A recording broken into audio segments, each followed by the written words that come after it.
Governor Brad Little.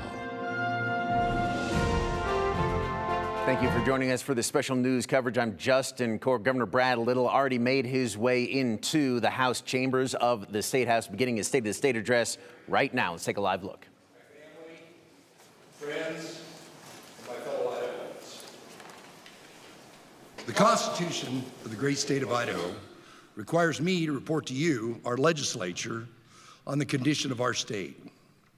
This is my 6th opportunity to address you, and I'm struck how much has changed in 6 years.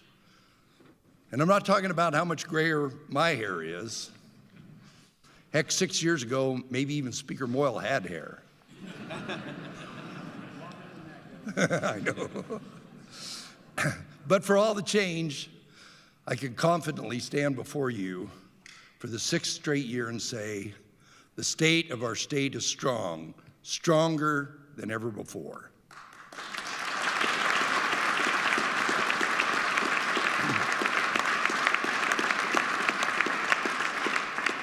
What we're doing is working. Over the past year, I've traveled 25,000 miles across the state of Idaho, at times with your First Lady, Teresa. Teresa, thank you for your love and support.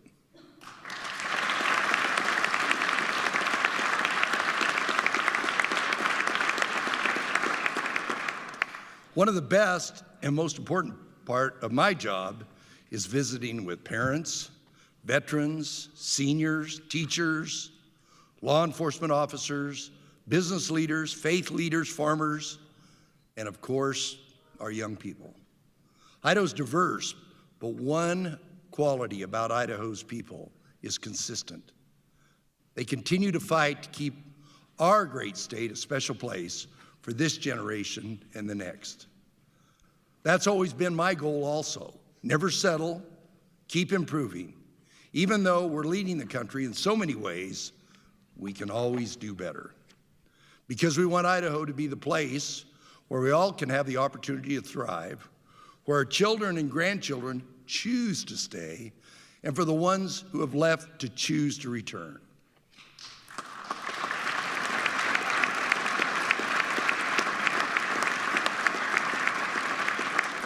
You, the leaders of our state in this room, have helped Idaho surge ahead of the competition. Of course, of note, we're the least regulated state. We're one of the safest states in the union. We rank first for income growth. We have delivered more tax relief per capita than any other state, and Idaho is one of the most fiscally responsible states, and we're recognized for our ability to withstand any economic downturn. We're number 1 for economic momentum. We're a top 10 state for the best economy, rivaling Florida and Texas. In fact, Florida, Texas, and Idaho are the 3 best states for small business.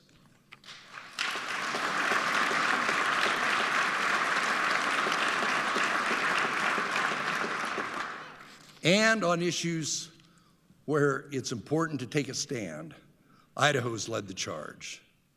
We're the first state to ban critical race theory in our schools. We're taking a stand that we should not divide our children. We introduced a new history curriculum for our Idaho schools, one that teaches students to appreciate and respect our country. We are a leader in education freedom. Idaho is a top 10 state for charter schools, and I'm bringing a bill this session to cut more red tape to support charter schools while providing taxpayers the transparency they deserve.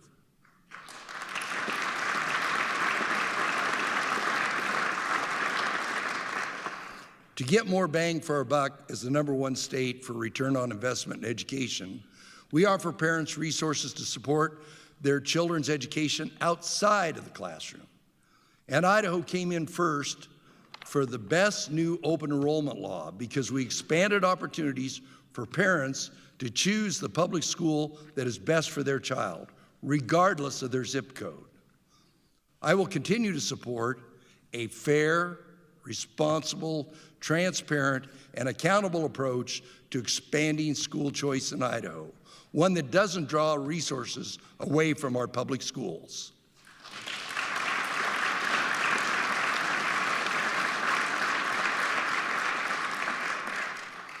We also banned diversity statements in university hiring.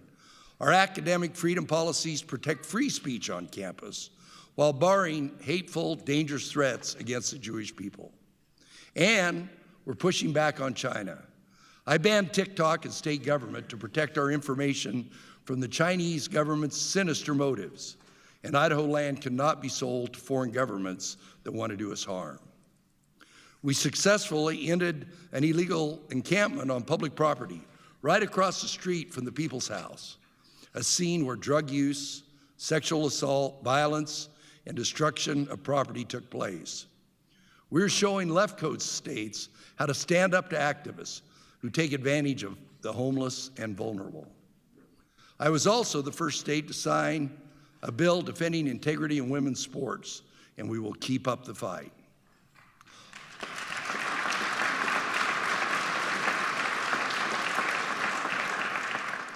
All of these steps have been a collective effort between the executive and legislative branch. I'm proud to be a part of it.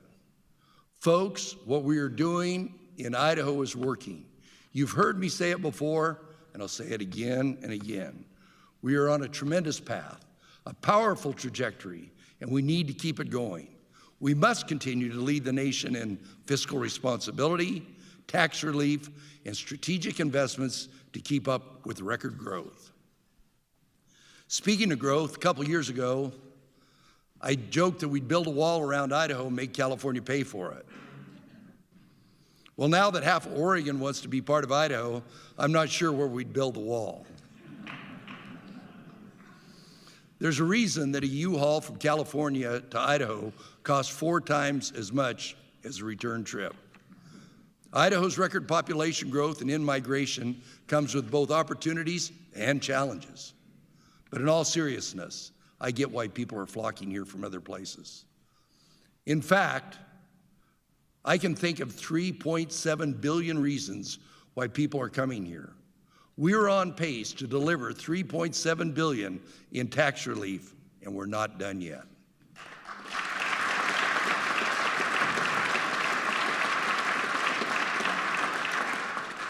With the surplus eliminator passed last session, our budget this year includes up to $150 million in new property tax relief, on top of the hundreds of millions of property tax we've already deployed to date.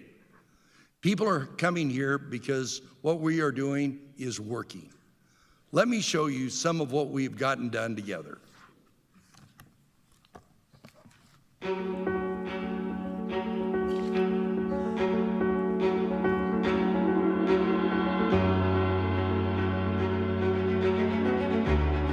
One of the basic roles of government is to ensure a safe and connected system of roads and bridges. The continued prosperity of our businesses, including our farmers, ranchers, and loggers in rural Idaho, depends on their ability to get their products to market.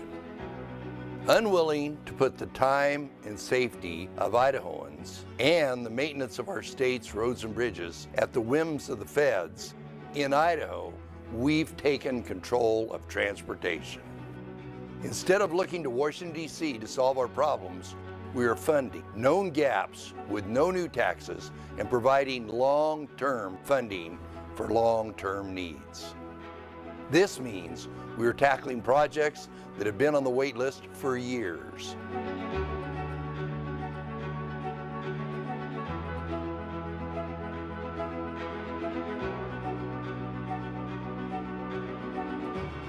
I'm here to attest to the historic investment the legislature has provided for our local and state system. Transportation projects are needs, not merely wants. Working with Governor Little, ITD, and each of you as members of the legislature, we have met most of these needs without raising taxes. Let's continue our good work while protecting our loved ones and helping Idaho's economy to grow. Idaho is working together.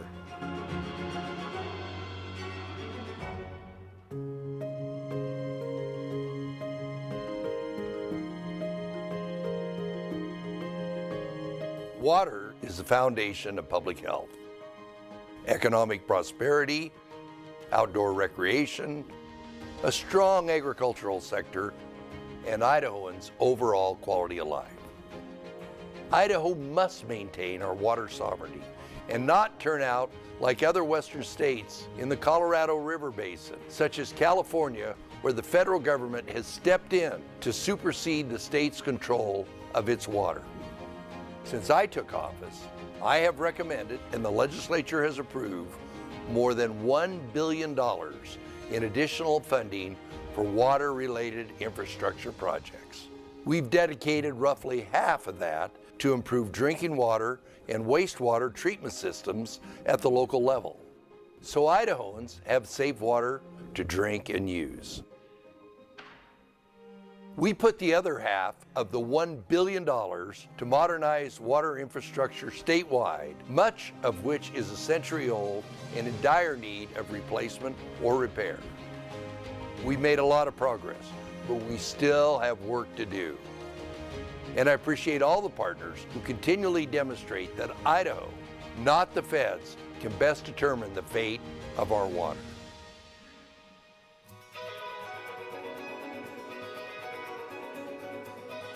There's perhaps no greater responsibility of the state of Idaho than providing a strong system of public schools for Idaho families. Why? Because it's one of the duties most plainly written into the Idaho Constitution. As elected leaders, it's not just our constitutional obligation, but our moral obligation as well, to prioritize and strengthen public schools. In 2019, I assembled a task force to provide recommendations on what the state of Idaho can do better to meet the needs of our public schools. In just 5 years, we have delivered. We increased funding for literacy 500% because there's no better investment in a child than establishing early on the fundamentals of reading. We also provided a record level of flexible funds so local schools can meet local needs. And we made the teaching profession more competitive by increasing starting teacher pay. We brought Idaho up in the bottom 10 nationally 5 years ago to now the top 10 for starting teacher pay. We increased pay for teachers at all levels of experience and boosted health insurance benefits so teachers and staff can keep more of their earnings in their pockets. As state leaders, we cannot ignore this fact. The people of Idaho strongly support public schools. We must continue to prioritize and improve public schools, not just because the Constitution requires it, but because the people we serve demand it.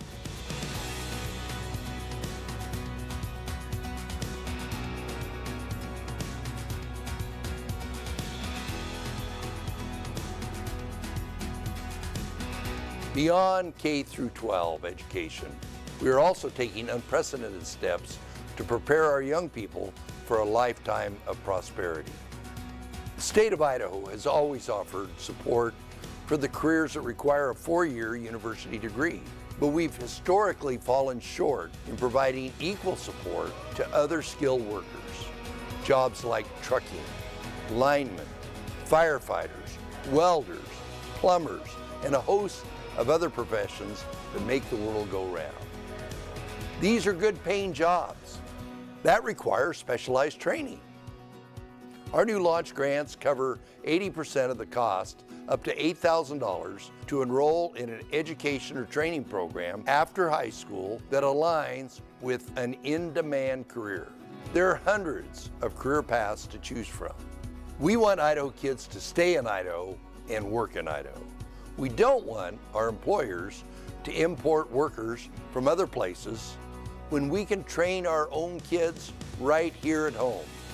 Launch has been extremely popular so far, blowing away everyone's expectations. Many of these kids would never have considered going on to a training program after high school. Let's hear from a few of them.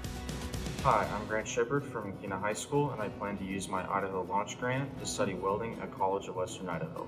Hi, my name is Andrew Pettyboot from Timberlake High School, and I'm planning to use the Idaho Launch funds to go to University of Idaho for business administration.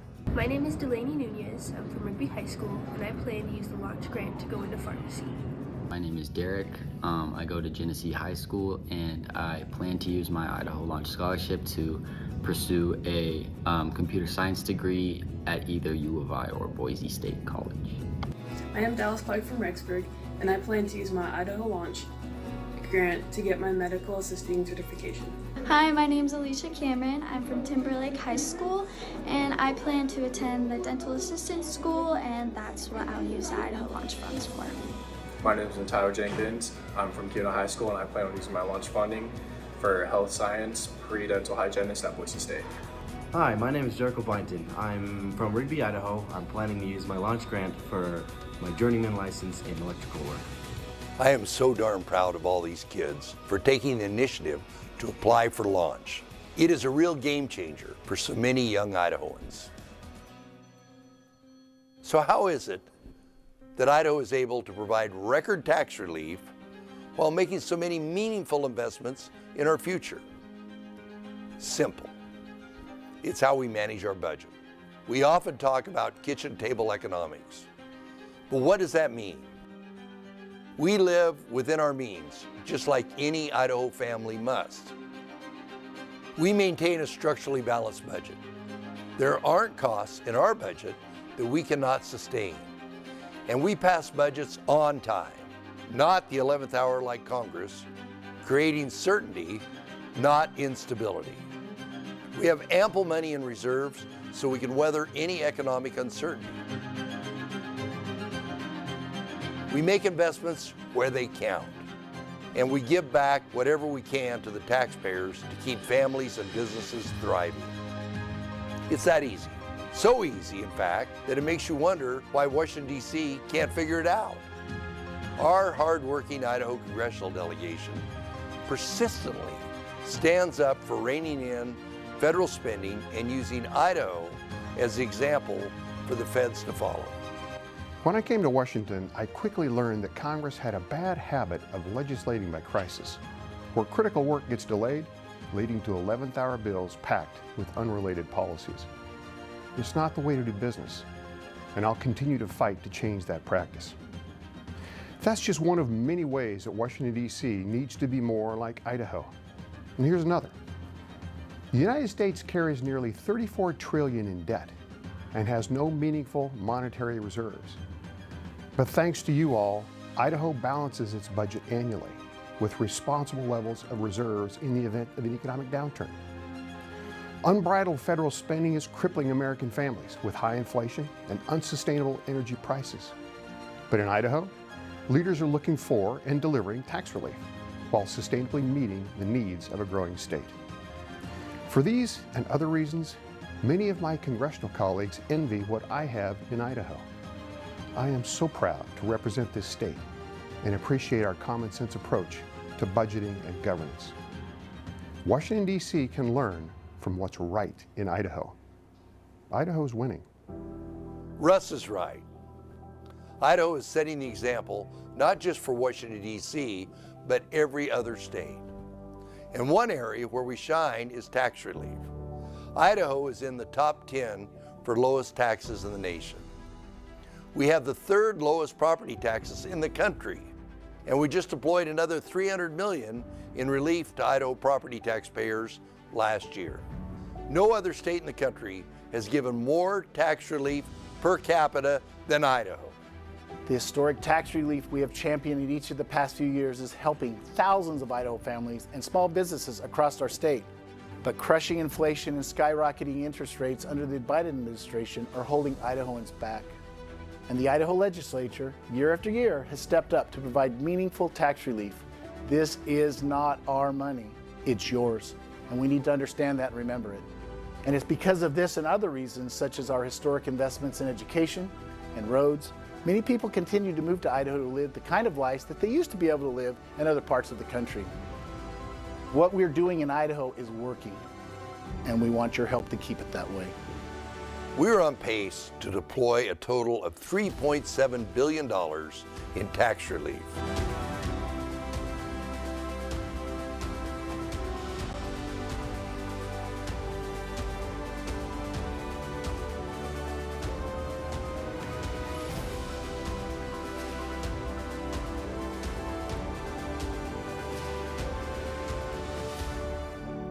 What Idaho is doing is working, and we're just getting started.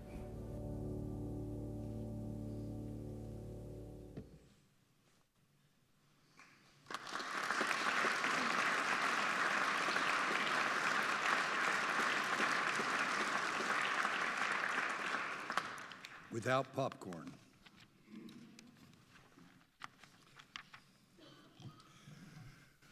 Before we get too far, I would like to congratulate the more than 12,500 students who applied for Launch. Lieutenant Governor Bedke and I traveled the state extensively over the past year to visit with many of these students. The interest in Launch far exceeded everyone's expectations, and we're excited for these young Idahoans. To keep that excitement going, every legislator is receiving an email right now with information on the students in their districts who applied for Launch. Looking ahead, go ahead. Looking ahead, we have a plan to keep Idaho strong. It's called Idaho Works. What we're doing is working, and the results speak for themselves. We must never get complacent. Idaho Works is about taking what we know has contributed to our state's tremendous success and not just prioritizing its continuation, but ramping up our efforts. We will work to raise the bar even higher because it's what our citizens expect, what they deserve from their elected leaders. But we must do so responsibly. We've all seen the trend. The economy is returning to normal. Idaho is seeing revenue growth, but at pre-pandemic levels. That means we can't do it all. This session should be about priorities.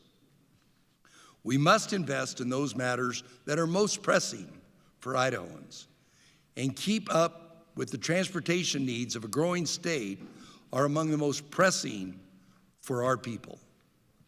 Our state, other states, think their transportation infrastructure has been solved by one-time federal funds. Idahoans know, however, that we must take control of our own transportation needs. We cannot put the federal government in the driver's seat, and we will not raise taxes or fees to clear out our transportation backlog, building off of what we've done in recent years. So let's go big. Our Idaho Works plan proposes another $50 million ongoing to bond for an additional $800 million in new transportation infrastructure so we can save Idahoans their precious time on the road. We'll put the $800 million toward the highest priority, highest value projects that have been in the queue for way too long. Our Idaho Works plan calls for repair or replacement of the last 1/3 of dilapidated bridges throughout the state. 900 bridges in Idaho have been rated poor or predate the moon landing. We have put $400 million into this effort in the past few years, and it's time to buckle up and finish the job. Let's continue to facilitate commerce with added transportation investments, especially in rural Idaho. And remember, this is property tax relief too. Let's prioritize transportation projects that will benefit generations of Idahoans so we can keep Idahoans safe and enjoy more of what we love.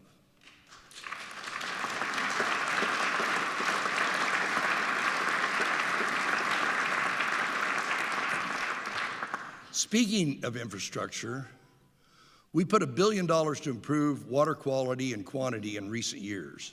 And our Idaho Works plan also calls for continued expansion of water infrastructure so we can ensure a stable water supply, both during the good water years and the bad ones.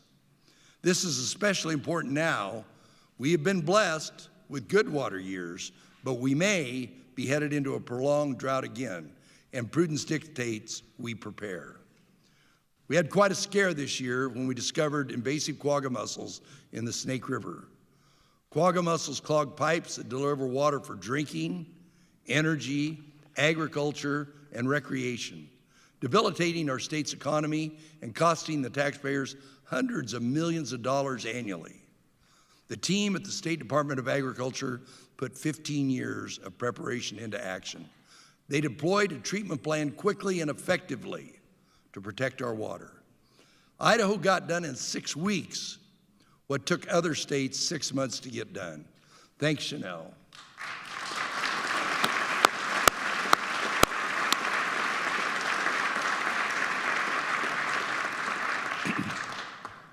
We must finish the fight. Our Idaho Works plan continues our state's response to this highly destructive invasive species.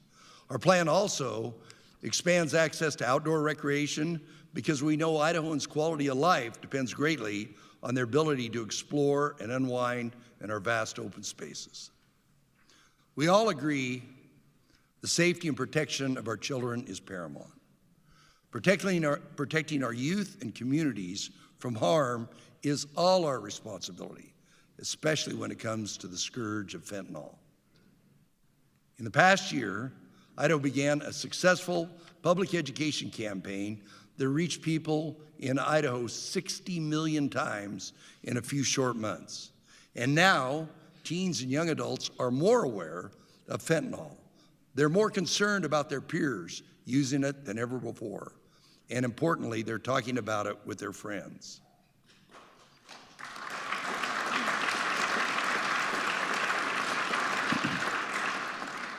As we march on, armed with better information about fentanyl, we've taken many steps to reduce the supply and distribution of drugs on our streets.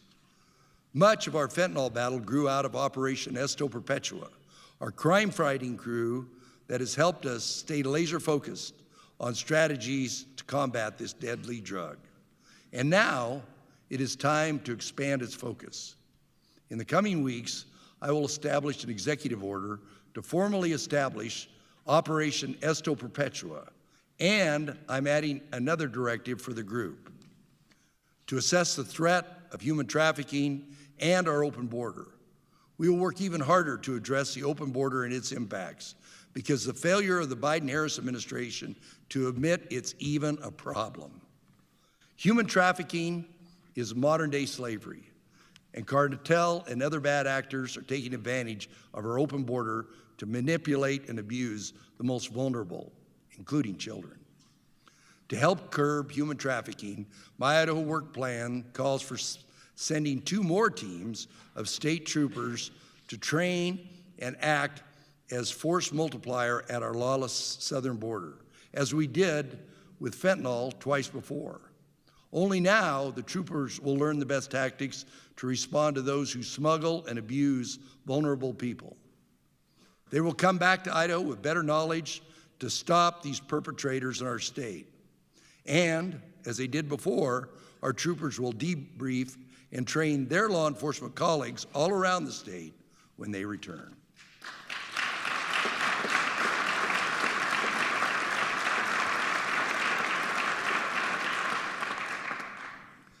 Our children need our protection in all aspects of life, including their personal lives. We know young people today face greater levels of distress and isolation than any other generation before them. To help keep our children well, Idaho Works doubles the funding for school advisors. These are the professionals on the front lines in talking to students about their future as well as their current personal struggles. Idaho Works also proposes a new statewide student behavioral health initiative for additional suicide prevention.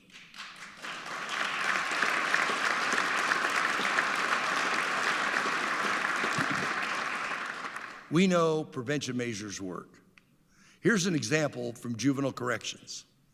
The progress we've made in standing up youth crisis centers and safe teen assessment centers around the state has contributed to a reassuring trend.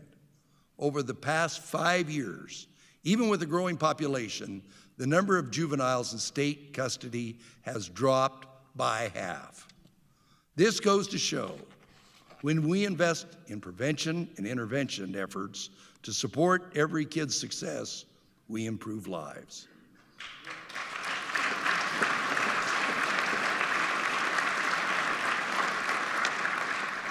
And there's more we can do to protect our kids online.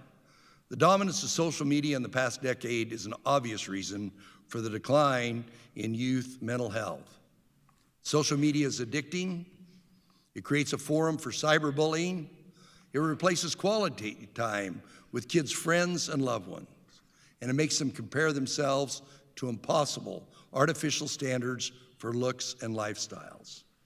To that end, I'm asking my partners in the legislature to pass meaningful reforms this session, like legislative bodies in Arkansas and Utah and other states have done, to better protect our children from the harms of social media.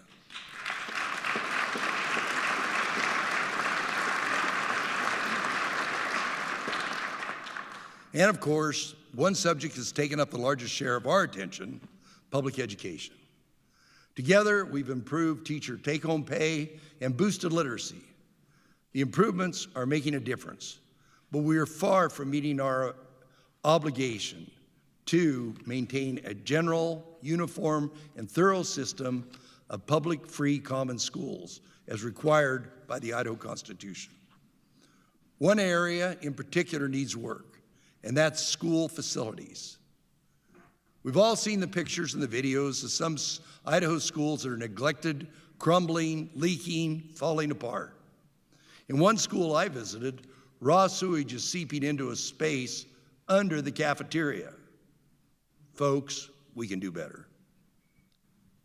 The can we're kicking is getting heavier and we're running out of road. Let's make this priority number one. My Idaho Works plan proposes the largest investment ever in school facility construction and our maintenance match, $2 billion.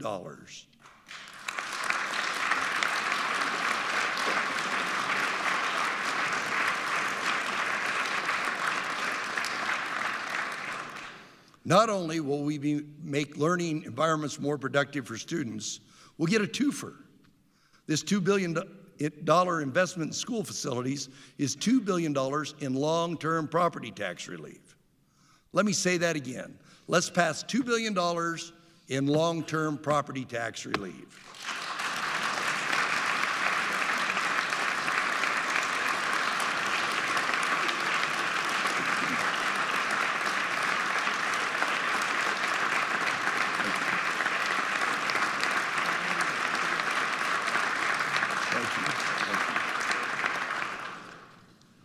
While other states are digging themselves into record deficits and grabbing another shovel, we can invest $2 billion to modernize and improve school facilities in every district and every corner of the state, while delivering, did I mention $2 billion? I didn't know whether I had.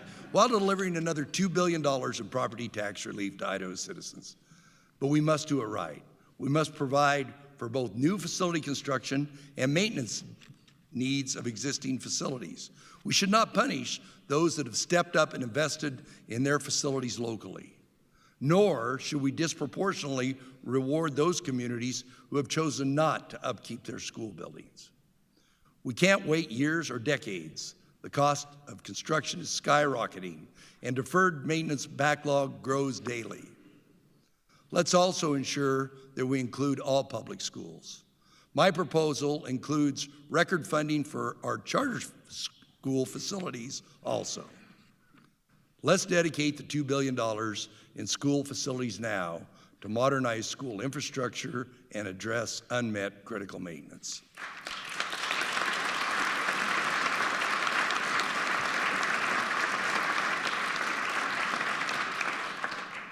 In my speech before you last year, I mentioned that one of my friends told me I used the word historic more than any other word to describe what we've accomplished. It's true. When you look back at what we've done over the past 6 years, I can't believe it was ever possible. We made decisions that positioned our state to propel ahead in our economic performance. We strategically and thoughtfully deployed relief funds.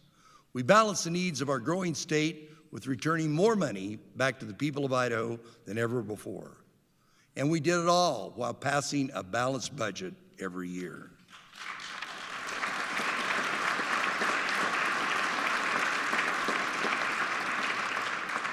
As revenue normalizes from pandemic highs, Our Idaho Work Plan continues fiscal prudence so that we're ready for any economic conditions that might come our way.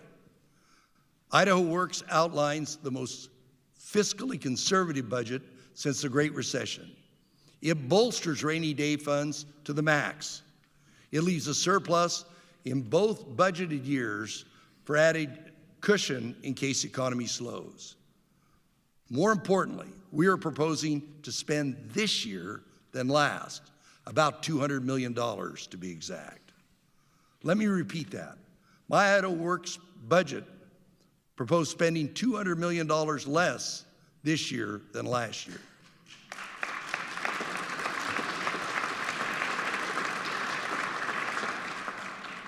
And as I said earlier, we're on track to deliver even more property tax relief this year, up to $150 million this year, plus the $2 billion in school facilities over the next decade. If Idaho can do it, Washington, D.C. should do it. To that end, I'm signing on as a member of the Governor's Debt Council for a balanced budget amendment to the U.S. Constitution. The runaway freight train of federal spending has got to stop. It's not right. It's not what the founders envisioned for our great country. The U.S. Constitution gives the states the power to propose a balanced budget amendment. And in the coming weeks, I will announce the next steps we will take to force Congress to live within the people's means.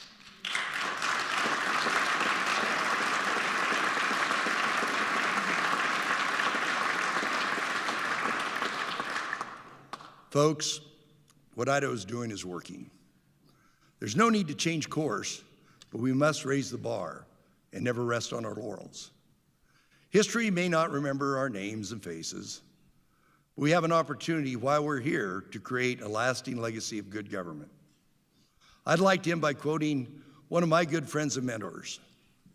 Perhaps not known for his patience, he recounted his first week as a legislator in this chamber, in which he reportedly stood and said, "Mr. Speaker, let's get this show on the road."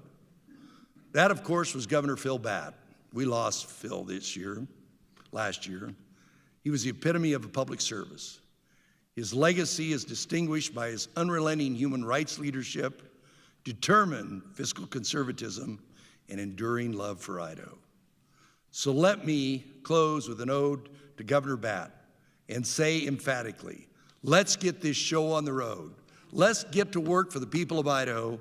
Let's focus on the big thing, and let's all aspire to leave a legacy like Governor Batt, a legacy that will outlive us all. God bless Idaho.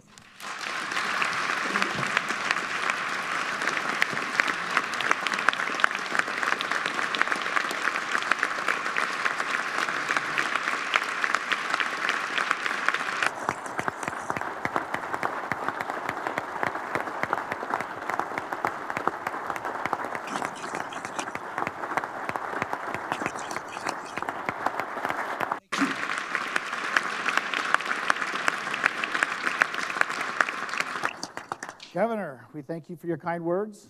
We look forward to working with you to keep Idaho the absolute best state in the nation.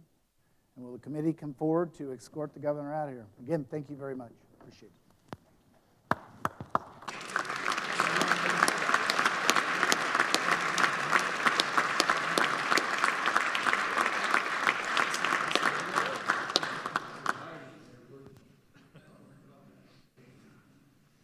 The assembled Idaho State Legislature talking about what he wanted to see in his budget for this coming fiscal year. Some of the highlights included a lot of money toward education, specifically education facilities, $2 billion he wants to funnel toward that. Said in the long run, it's actually going to save the state money because of increased student achievement. Also wants $75 million toward the very popular Idaho Launch program, which provides grants to high school students going into in-demand careers. More on all that in a second. First, though, let's go to our own Joe Paris, who's right down there right now with the governor. Joe.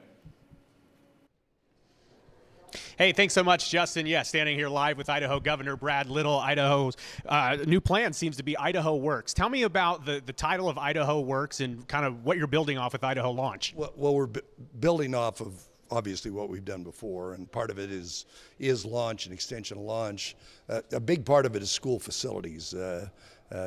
Your station and many others have talked about the problem we have with school facilities all over the state. So that's a big part of it. Continue with launch and continue with transportation infrastructure. We've got more to do. We all know the high rate of speed that the state of Idaho is growing, and one of the worst things you can do is get behind on your transportation. So we're going to increase money into education, increase money into transportation, and help us keep our schools in good shape. In terms of education, I know one of the things Idahoans have talked about for the last year has been about school choice, and something you mentioned is really embracing school choice while not compromising public schools. How do you intend to see the legislature do that? Well, you know, there's a lot of rankings nationally that rank Idaho as one of the best places for school choice.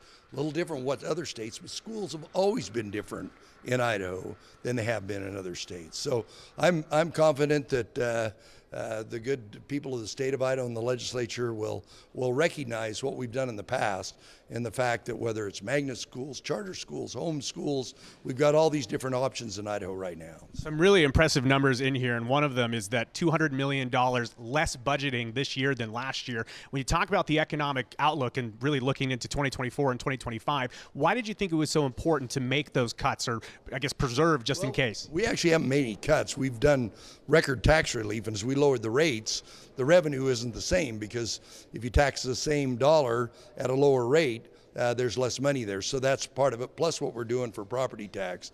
So the state's still growing, but government isn't growing that fast because we've given a good portion of revenue back to the taxpayers. In terms of a theme, when I go through your speech and I listen to it, you really seem to key on the Idahoans for tomorrow. With Idaho Launch, developing career opportunities. You talk about safety on social media for young Idahoans. You talk about creating opportunities. What do you think the future of Idaho looks like in 15 or 20 years when you come up with these ideas? Well, if you go back to my overarching goal, and that's that I want our kids to stay here. Our kids aren't going to stay here if there's not going to be good schools for their kids. Our kids aren't going to stay there if there's behavioral health significant issues. Our kids are not going to stay here if our streets aren't safe. Those are all things that are good for us, but they're even better for the next generation, and that's what we're focusing on. Final question for now. This morning, your budget director, Alex Adams, reminded the media that you've been here since the 1970s as an intern in JFAC, and one of the things you know is you'll have to work with the legislature, is what Alex was saying. When you think back to your time as an intern in JFAC and you fast forward here today, what type of impressions do you think a young Brad Little would have on this type of speech? Well, it was short.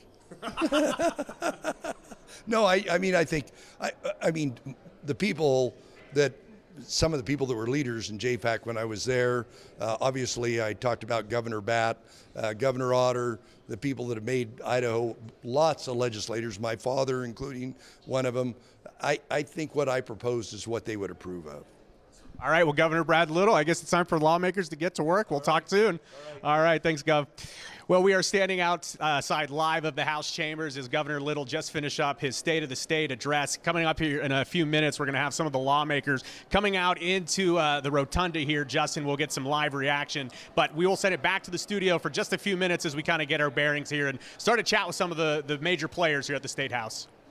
All right, Joe, thank you for that, and appreciate you grabbing the governor there as he was just coming out and talking to you. A few other highlights from his budget address, the state of the state right now, as he talked to Joe about. He does call it a very conservative budget. Down in the numbers says in the general fund, limits the growth of the budget, is still growing, though, to 2.2% over the last fiscal year. Says that's one of the more conservative budgets in years. Talked about that transportation funding. $200 million would go to dilapidated bridges. Also would bond for another $800 million for what he calls badly needed transportation projects.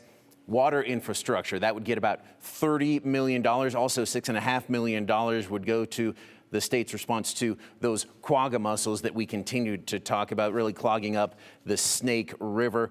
Also wants to build a secure forensic mental health facility for the care of what he calls the dangerously mental ill. That would cost about $25 million. Speaking of health care, would say that Medicaid funding would not increase year over year. That would stay flat year over year. And again, all that money, all that funding said he would spend actually less than the fiscal year last year, the budget last year. Again, we have Joe and also Andrew Bartline down there at the Capitol gathering reaction to the state of the state. Let's go to Andrew Bartline right now with Senator Melissa Wintrow. Andrew.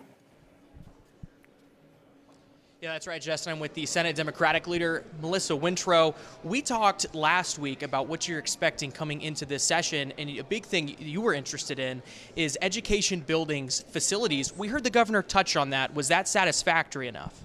You know, I'm so glad to hear the governor make that a priority, and when he talked about sewage under cafeterias, it should never have gotten to that point in the first place. But I'm so happy to hear that we're going to be focusing on that, as well as bringing property tax relief at the same time. That is what we want to hear. And of course, this is a conversation with the legislature. None of this is final. This needs to be something that's agreed upon. But what he was interested in is about $2 billion over the next 10 years. But it sounds like those needs are immediate now. So what could a plan look like for this? I don't know. We need to really delve in to see what the governor has planned and what the discussions bring. But I do like that promise of a big investment over a long period of time. But we do need to address some things that are really serious right now. Your thoughts on education? I know that's a big piece with the governor as well. School choice has been sort of a term we hear regularly from certainly the right side of the aisle. Do you have concerns about some legislation that might take away from public schools to bolster what they perceive to be school choice and what they would advocate for? Yeah, we heard on Friday in a press release that some folks want to bring a tax credit for vouchers. And no matter how you spell it out, what committee it goes into, it's still siphoning away public funds from public schools. I was so happy to hear the governor really be pronounced in our constitutional obligation as well as our moral obligation for our public schools and our kids, the future of our state. Reaching across the aisle, bipartisan work to get something important done. What is the top of your list? Something that if you could wave a magic wand, session's over, what does success look like? You know, I think success would be this funding our school facilities and dealing with that backlog, making sure that we protect Medicaid and access to health care, top priorities. Excellent. Thank you so much, Senator Wintrow. Justin, throw it back over to you, and Joe is going to be pulling somebody aside for us shortly as well. All right, Andrew, thank you so much. And as you said, yeah, really incredible there to hear from the Senate Minority Leader, a Democrat, Senator Melissa Wintrow, absolutely agreeing with the governor's major priority for this session, for this budget. Again, $2 billion over the next 10 years for school facilities, education funding there. Other education funding that the governor wants in his budget, $9 million to college and career advisors, also invest in accountability and achievement, says he would like to provide $40 million to outcome-based funding for schools, also about $605,000 to charter schools as well. Joe Paris standing by live right now with the Lieutenant Governor, Scott Bedke. Joe. Yeah, thank you, Justin's here with Idaho Lieutenant Governor Scott Bedke. Lieutenant Governor, what stuck out to you in the address? Well, I think that the emphasis on staying the course, prudent investment back in the state of Idaho, education, including facilities, which is down in my neck of the woods, that's property tax relief, and back into the roads, back into water infrastructure, back into the school infrastructure. I think that will serve our state well going forward. We'll have to see, obviously, what the legislature thinks, but I agree that, the governor's angle into this is very clever to kind of take down the building numbers and kind of the bonding abilities and really just kind of put the money on the plate. In terms of the property tax relief, how big of a difference do you think it'll make? Well, it's going to be my back of the envelope calculation, about $125 million a year is what it's going to be. Now, it uses the same model that we used for Techum and the roads, and that was very successful. We do the same thing. Instead of building roads, build schools. It's straight up property tax relief every time you want to do it. So I think we've offered. We'll see what the legislature does, but I think it's a pretty good idea. You and I have had some great conversations about water and water infrastructure over the last few years. Idaho really narrowing a bullet with the quagga problem. In terms of the governor's investments and commitments to water, what are your thoughts on that? Well, those investments go to the top of the list. I mean, you got to take care of what makes Idaho great, and that's water. And I think that his proposals are prudent. They're fiscally prudent, but they take care of the problem. And so we're kind of on probation now here for 5 years with this quagga deal, so we got to stay on top of that. It would also seem that, taking $200 million off the budget, not a cut, but spending $200 million less than last year, it would kind of show that Idaho's positioning to, be successful and not overspend. Well, we're doing just what Idaho families do. We've had some good years. Now we're going to get it back to normal, and we're going to go back to pre-COVID levels of spending. And I think that's what Idahoans expect us to do, and that's what we're going to do. All right, Lieutenant Governor Scott Bettke joining us here live. Thank you so much, Lieutenant Governor. Justin, we'll send it back to you for now. Joe, thank you. Appreciate it. The Lieutenant Governor there talked about TECM, or the Transportation Expansion and Congestion Mitigation Bonding Program. That's for transportation, obviously. The governor proposing to spend $50 million into that now to bond for an additional $800 million for more transportation infrastructure as the state continues to grow and grow and grow. And also, as we talked about, $200 million to improve local and really crumbling bridges right now in the state. Andrew Bartline down the right now with more reaction from right there down at the Capitol.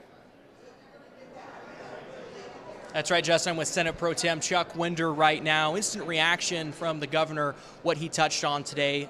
What's going through your mind right now? Well, I think it's very ambitious. All of his speeches have been that way. His State of the State address has to work through a process with the legislature. I think that as you look at some of the numbers, they're going to be difficult to match with the funding that we have available, but I think people will try and compromise and work together to do what's best for Idaho. So it certainly feels like he got your work cut out for you. He gave you guys a tall task, it sounds? Yeah, it's a tall task, and I think, the numbers probably, when you start talking about spending less money than the year before, I think that's, we'll have to see how that all plays out, because as you look at the total numbers, I think there's reason to believe it's going to be significantly more than last year. You've been around long enough to see this country go through a recession or two. We heard earlier from the people that helped the governor write his budget say, I think the joke was the United States has accurately predicted like 10 of the last 2 recessions, to where people are always expecting something bad to happen. But the budget with our state dollars growing by 2.2%, is that something that you're giving a nod to? Well, I think that's too low. I think it's actually going to be more than that. It could be when we originally saw some numbers last week, it was 4.5% increase in budget. As we start adding up everything, it may even be more than that. So I think as the JFAC and the committees work through the issues, you'll see some changes in those numbers. I don't know which way, but I think you'll see an effort to probably slim that down and try and give some tax relief again this year. The State of the State address really framed his whole perspective through this idea that what we're doing is working. Right. Do you agree with that? Oh, I think, just look at the growth we've had in our economy. I mean, when you look at the money, we've given almost, $3 billion back in tax relief, and we gave $300 million in property tax relief last year. So I think when you start looking at what's been accomplished, Idaho is working. People love Idaho. They love the conservative nature of the state. They love the outdoor recreation. They love to raise their families here. And I think, we're the guardians of that. So we have to make sure that what we do is sustainable and best for Idaho. For kind of lay people terms, why should the average Idahoan care? What's the legislature going to do that makes their life better? Well, I think, the school funding that he's proposed to try and go in and help with school facilities, I think is really important.